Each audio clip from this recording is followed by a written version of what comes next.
Wild Horses is by far one of the Rolling Stones' most tender offerings.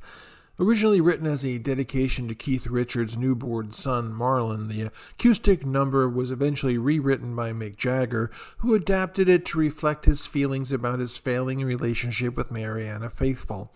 While Richards always maintained that the song spoke about something undying and universal, Jagger was a little more cynical, claiming that it was built on an awful cliche.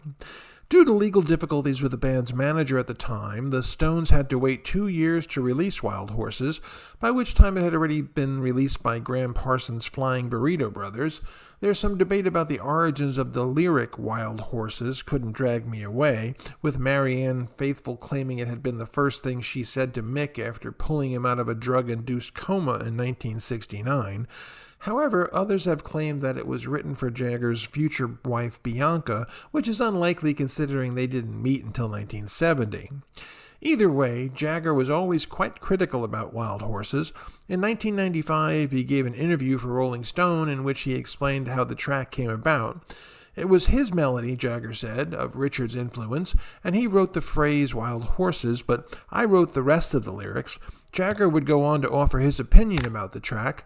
I like the song, he began. It's an example of a pop song, taking this cliche Wild Horses, which is awful, really, but making it work without sounding like a cliche when you were doing it. For Richards, however, the song held some mystical importance.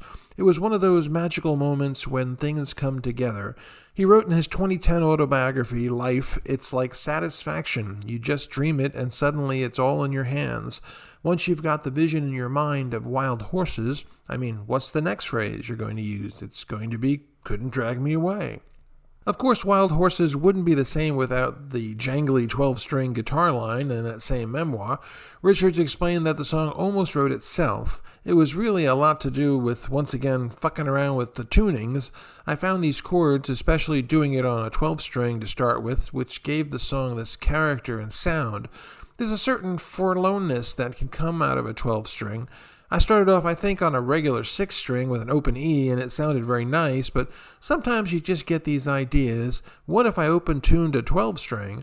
All it meant was translate what Mississippi Fred McDowell was doing, 12-string slide, into 5-string mode, which meant a 10-string guitar.